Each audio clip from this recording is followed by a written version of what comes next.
भारत जोड़ो न्याय यात्रा न्याय का हक मिलने तक अगले 100 दिन देश की तस्वीर भविष्य बदलेगा। प्रधानमंत्री जी का संसदीय क्षेत्र बीएचयू में आईआईटी में पढ़ने वाली छात्रा के साथ सामूहिक बलात्कार करने वाले कोई और नहीं, भाजपा के कार्यकर्ता थे।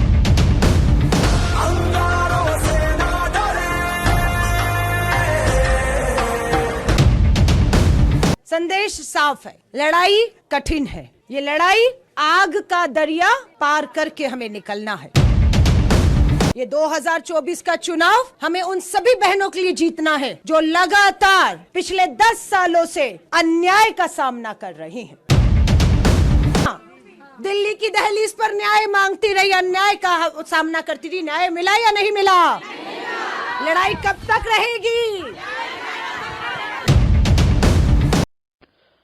अखिल भारतीय महिला कांग्रेस अध्यक्ष श्रीमती अलका लांबा ने देश के प्रथम प्रधानमंत्री भारत रत्न शहीद इंदिरा गांधी जी को श्रद्धांजलि अर्पित करते हुए कहा कि मैं कांग्रेस के राष्ट्रीय अध्यक्ष खड़गे जी और कांग्रेस की पूर्व अध्यक्षा श्रीमती सोनिया जी ने जो हमें जिम्मेदारियां सौंपी है, मैं उन जिम्मेदारियों के लिए दिल से धन्यवाद करती हूं। पार्टी संगठन को विश्वास दिलाती हूं कि महिलाओं को उनके पूरे हक और अधिकारों को दिलाने के लिए बिना डरे बिना रुके अन्याय जुल्म के खिलाफ महिला सशक्तिकरण के मुद्दों को लेकर पूरी तरह से समर्पित हूं और संघर्ष करती रहूंगी। उन्होंने अपने महिला पदाधिकारियों को भारत जोड़ो न्याय यात्रा के बारे में जानकारी साझा करते हुए कहा कि संदेश साफ है, लड़ाई कठिन है। ये लड़ाई आग का दरिया पार करके हमें निकलना है। इस आग का दरिया की शुरुआत एक बार पहले श्री राहुल गांधी जी ने देश भर में भारत जोड़ो 4000 किलोमीटर 12 राज्यों से गुजरने वाली दक्षिण से उत्तर तक की यात्रा में किया है। दूसरी यात्रा भारत जोड़ो न्याय यात्रा 14 जनवरी को मणिपुर से मुंबई तक 6700 किलोमीटर का सफर 15 राज्यों से गुजरेगी, 110 जिलों से गुजरेगी। हमारा लक्ष्य अब यही है कि भारत जोड़ो यात्रा के तर्ज पर भारत जोड़ो न्याय यात्रा को भी अब हम कामयाब बनाना है। इससे उम्मीदें जुड़ी हुई हैं। दूसरा, 2024 का चुनाव हम सबके सामने खड़ा हुआ है। ये 2024 का चुनाव हमें उन सभी बहनों के लिए जीतना है जो लगातार पिछले 10 सालों से अन्याय का सामना कर रही हैं। हमें उस बेटी के लिए लड़ना है। किस बेटी के लिए? जहां से यात्रा शुरू हो रही है, मणिपुर की उस आदिवासी बेटी के लिए जिन्हें थाने से घसीटकर सामूहिक बलात्कार किया गया और न्याय नहीं मिला है अभी तक। समझ रहे गंभीरता इसकी? यात्रा वहां से मणिपुर से शुरू हो रही है जहां पर आदिवासी दलित बेटियों को थाने में पुलिस स्टेशन के सुरक्षा से घसीटकर सामूहिक बलात्कार किया गया और न्याय मांग रही है। इसलिए यात्रा कब तक? न्याय का हक मिल जाने तक। यात्रा को आगे अगर आप लाएंगे तो आपका आता है हरियाणा, ब्रजभूषण शरण, देश की पहलवान बेटियां दिल्ली की दहलीज पर न्याय मांगती रही, अन्याय का सामना करती रही, न्याय मिला या नहीं मिला? लड़ाई कब तक रहेगी? लड़ाई कब तक रहेगी? ब्रजभूषण जब तक जेल की सलाखों के पीछे नहीं जाता और इन्हें, हमारी बेटियों को न्याय नहीं मिल जाता, तब तक ये लड़ाई जारी रहेगी। आ जाइए उत्तर प्रदेश के वाराणसी में प्रधानमंत्री जी का संसदीय क्षेत्र है। प्रधानमंत्री जी का संसदीय क्षेत्र बीएचयू में आईआईटी में पढ़ने वाली छात्रा के साथ सामूहिक बलात्कार करने वाले कोई और नहीं, भाजपा के कार्यकर्ता थे।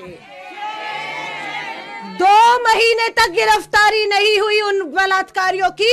मध्य प्रदेश में चुनाव प्रचार प्रसार कर रहे थे भाजपा के लिए। हाहाकार हुआ, तब गिरफ्तारी हुई है। लेकिन न्याय मिला बीएचयू की बेटी को? नहीं मिला। न्याय का हक मिलना है उन्हें। ये लड़ाई आपको लड़नी है। चलिए आ जाइए मणिपुर से पूर्व से पश्चिम गुजरात में 22 साल पहले 21 साल की भारत की बेटी बिल्किस बानो गर्भवती थी। 1 2 नहीं 11 लोगों ने सामूहिक बलात्कार किया उस भारत की बेटी के साथ, और उसके बाद लगा न्याय मिल गया है, लगा बिल्किस बानो को न्याय मिल गया है। लेकिन 15 अगस्त का दिन याद रखिए 2022 था। क्या हुआ? लाल किले की प्राचीर पर प्रधानमंत्री जिस लाल किले की प्राचीर से बेटी बचाओ का नारा दे रहे थे, वहां से 15 अगस्त 2022 को आजादी का अमृत महोत्सव के ऐलान कर रहे थे, और उसी 15 अगस्त 2022 को बिल्किस बानो के 11 बलात्कारी और हत्यारों को रिहा करके उन्हें हार पहना के लड्डू खिला रहे। तमाम महिलाओं को देश की उच्च अदालत, सुप्रीम कोर्ट और हमारे न्यायाधीशों को धन्यवाद करना चाहिए। फटकार ना लगाते ब्रजभूषण के खिलाफ एफआईआर ना होती, फटकार ना लगाते तो मणिपुर की आदिवासी बेटियों के खिलाफ जो सरकार को कहा कि कार्रवाई करिए, नहीं तो मैं करूंगा, कार्रवाई करनी पड़ी।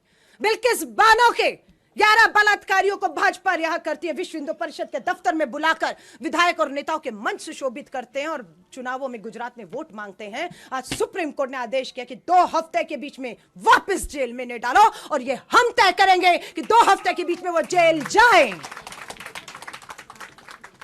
और ये सिर्फ इतने ही मामले नहीं है, देश की अदालतों में भाई पिता अपनी बेटियों, अपनी बहनों को लेकर चक्कर पे चक्कर काट रहे हैं। न्याय नहीं मिल रहा। कौन दिलाएगा न्याय? कौन दिलाएगा न्याय?